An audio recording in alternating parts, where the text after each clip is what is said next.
think it was good. There was a couple I definitely could have. There's one pass to Dare, a couple others I probably could have done a little bit better. So there's definitely some room to improve. In this game, thinking you would see some time, no matter what happened, like last week.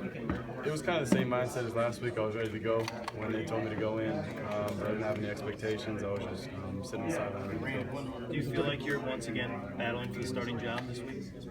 I don't know. It's kind of the same as the rest of the season. If they tell me to go in, then I'm ready. And if they don't, then I'm ready for that too. So I'm not really expecting anything. Just doing the same thing we did before. Were you nervous at all when you were warming up on the sideline and getting ready to go in, knowing the situation of this game? Not really. I just kind of wanted to get us out of that jam we were in and win the game for all the guys. It's not what we expected, but everybody. Yeah, we were both talking on the sidelines just like before, after one of us comes off the field, just talking about what we saw in the defenses and saying good luck before the drives, everything like that. Alex, what did that first drive feel like? You went in there, you guys needed a spark, and that's what you gave the Badgers. How did it go?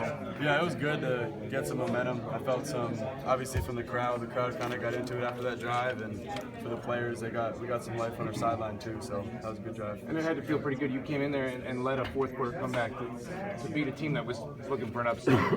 What was that last drive like? That last one we were taking where you scored.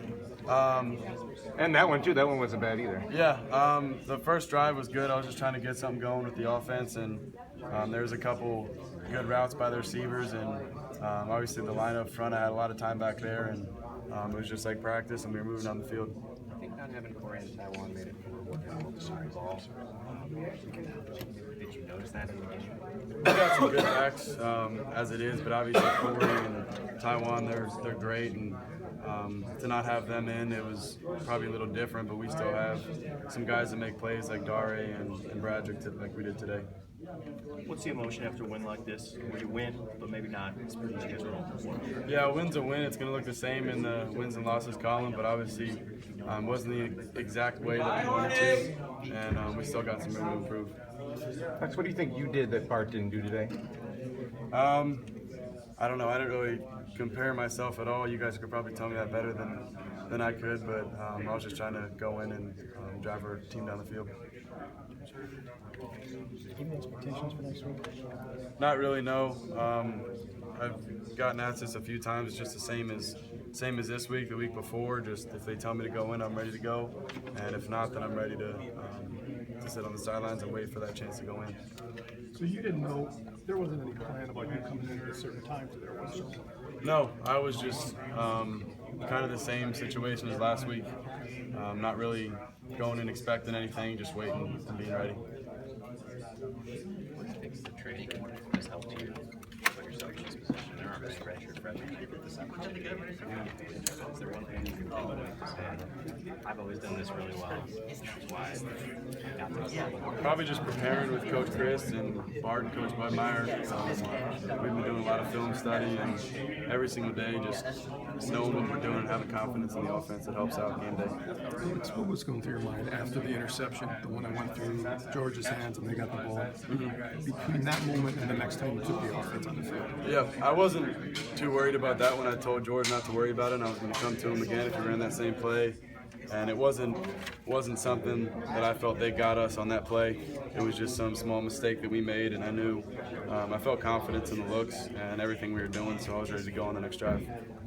Does the experience you got today in a close game like this, that'll help you if you do play against Michigan State this week? Yeah, I would hope so. I mean, last week I got to play a little bit, and then this week, so as much time as I can play, the better. I think there's a lot of small mistakes we had as far as like that one interception or just converting on some third downs, getting more first downs. And I think a big thing is once we get in the red zone and past the 40, we need to score touchdowns and not just settle for field goals.